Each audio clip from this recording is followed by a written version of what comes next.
Et si une étoile brillait aussi pour vous aujourd'hui? Pas dans le ciel, mais dans votre vie quotidienne. Une histoire qui indiquerait où trouver le vrai bonheur. L'épiphanie n'est pas seulement l'histoire des mages, c'est notre histoire à tous. Bonjour à tous et bon dimanche. Aujourd'hui, fête de l'épiphanie, les 3 lectures nous parlent de lumière de Dieu qui attire, qui rassemble, qui transforme de chemin et surtout d'un Dieu qui se révèle à tous sans exception.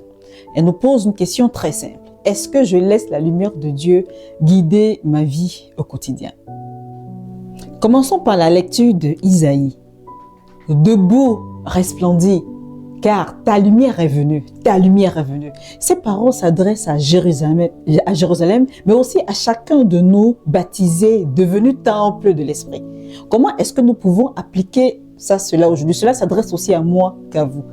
Dans cette lecture, Dieu dit à son peuple, lève-toi, brille, n'aie plus peur. Même si les ténèbres couvrent la terre, la lumière de Dieu se lève. Dans notre vie aujourd'hui, cette parole nous rejoint quand on traverse des moments de découragement, quand on se sent invisible, oublié, fatigué, quand on a l'impression que tout tombe autour de nous. Dieu nous dit, il nous rappelle encore, même si tout sombre autour de toi, ma lumière peut passer par toi. Amen. Amen. Dans ta famille, ton travail, ton quartier, tu peux être une lumière par un geste, une parole, une présence. Je vais encore plus loin pour t'aider. Chaque matin, nous pouvons choisir rester dans les ténèbres, des soucis, des rancunes, de la peur, ou nous lever et laisser la lumière du Christ nous illuminer. Seigneur, donne-moi les mots. Seigneur, donne-moi les mots. Concrètement, je vais dire quoi par là, Avant de prendre le téléphone le matin, prenons 30 secondes pour dire « Seigneur, illumine ma journée ».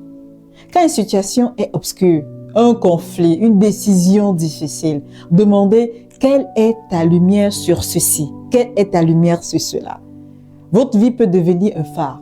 Par votre paix dans l'épreuve, votre joie simple, vous attirez d'autres personnes vers Dieu sans même avoir besoin des mots, sans même de parler, juste votre lumière. C'est elle seule qui parle. C'est tout. Passons à la deuxième lecture. Paul nous révèle quelque chose de très fort. Dieu ne fait pas de différence, ok? Dieu ne fait pas de différence. Toutes les nations, tous les peuples, toutes les cultures sont appelés au même héritage, à une même promesse en Jésus-Christ. Concrètement, pour nous, c'est quoi? Comment est-ce que nous pouvons appliquer ça dans nos vies? La foi n'est pas réservée à certains. Personne n'est exclu de l'amour de Dieu. Personne. Nos différences ne sont pas un obstacle, mais une richesse. C'est ce que j'ai appris depuis que j'ai commencé à voyager. Regardons autour de nous. Il y a des murs dans nos cœurs. Dans nos familles, une personne avec qui on ne parle plus. L'épiphanie nous invite à jeter un pont, à faire le premier pas. Et je sais que c'est souvent difficile. Ouais, je sais que c'est souvent difficile. Mais souvent, en levant l'orgueil de côté et faisons le premier pas. En faisant le premier pas, vous allez souvent vous sentir « Oh, il va dire ci, oh, il va dire ça. » Non. Laisse les « oh, il va dire », oublie ce qu'il va penser. Toi, fais le premier pas. Fais le premier pas. Je continue. Dans nos communautés, nous avons tendance à rester avec des gens, avec nos semblables, des gens qui nous ressemblent. Le Christ est venu pour tous, sans exception. Je ne discute avec personne. Dans le monde, l'actualité montre tant de divisions. Nous, chrétiens, sommes appelés à être artisans d'unité, à voir chacun un frère, une sœur appelés au même héritage. Le ministère de Paul n'est pas un secret. C'est une invitation à vivre la fraternité universelle. Cette lecture nous invite à ouvrir nos cœurs, à accueillir l'autre tel qu'il est, même quand il ne pense pas comme nous, même quand il ne nous ressemble pas. Apprenons à les accueillir comme nos frères et comme nos sœurs. That's it. Passons à l'évangile Ok? L'image voit une étoile se mettre en route, adore l'enfant et repartent par un autre chemin. C'est la conversion. Ils ne sont plus les mêmes. Les mages ne connaissent pas tout. Ils n'ont aucun signe, une étoile. Mais ils marchent, ils cherchent, ils avancent. Comment est-ce que nous pouvons appliquer ça dans nos vies aujourd'hui? Dans notre vie, les mages nous apprennent à ne pas rester immobiles,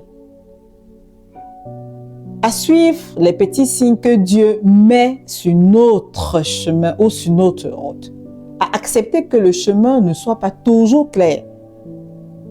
Ils offrent à Jésus ce qu'ils ont de plus précieux, l'or, l'encens, la myrrhe. Cela nous interroge, cela m'interroge. Qu'est-ce que moi, j'offre à Dieu aujourd'hui? Mon temps, mon cœur, ma confiance, mes talents. Et surtout, les mages repartent par un autre chemin. Quand on rencontre vraiment Jésus, on ne repart jamais exactement comme avant. Vrai ou faux? Si c'est faux, dites-le moi en commentaire. Si c'est vrai, vous avez raison. Les mages nous donnent le chemin pour rencontrer Dieu. 1. Ils observent l'étoile. Soyons attentifs aux étoiles que Dieu met sur notre route. Une parole attendue, un événement, une intuition. 2. Ils se mettent en route. La foi demande des efforts. Quitter sa routine, ses certitudes. Ils adorent le cœur. Le cœur de tout, c'est l'adoration. C'est reconnaître que Dieu est Dieu. Et moi, je ne le suis pas. Cela change toute notre hiérarchie des vraies valeurs. 4. Ils offrent l'or, ce qu'on a de plus précieux, l'encens, notre prière, la myrrhe, nos souffrances offertes. 5. Ils prennent un autre chemin. Je le répète, une vraie rencontre avec Jésus change notre trajectoire de vie. Concrètement, cette semaine, comment est-ce que nous pouvons appliquer ça? Ou comment est-ce que nous pouvons nous poser des questions? Quelle étoile Dieu m'a-t-il donné pour le trouver? Un sacrement, la parole, une personne? De quoi ai-je besoin de mettre en route pour m'approcher de lui? Quel autre chemin dois-je prendre pour ne pas retourner à mes vieilles habitudes sans lui? En conclusion, maintenant, essayons de l'appliquer pour cette semaine. Les lectures d'aujourd'hui nous disent « Lève-toi et laisse la lumière de Dieu briller à travers toi. Accueillis l'autre car Dieu appelle tout le monde. Ose marcher par la foi, même si tu ne vois pas toute la route. Marche par la foi. » Question pour toi aujourd'hui. Quelle étoile suis-je en train de suivre dans ma vie? Est-ce que je laisse Dieu me conduire ou est-ce que j'ai peur d'avancer? Que cette parole nous aide à marcher, à aimer, à rayonner un jour à la fois. L'épiphanie n'est pas finie. Elle continue chaque fois qu'un cœur humain cherche la lumière. Chaque fois que des mains différentes se joignent dans la prière. Chaque fois qu'une vie prend un autre chemin après avoir rencontré l'amour. En cette nouvelle année, soyons des chercheurs de Dieu comme les mages. Soyons des rassembleurs comme Paul. Soyons des porteurs de lumière comme Jérusalem. Que l'étoile de la foi nous guide. Que la lumière de l'espérance nous réchauffe et que l'amour du Christ nous transforme aujourd'hui et toujours. Amen. Amen. Bonne semaine à toi et bonne semaine à vous tous également. Bye.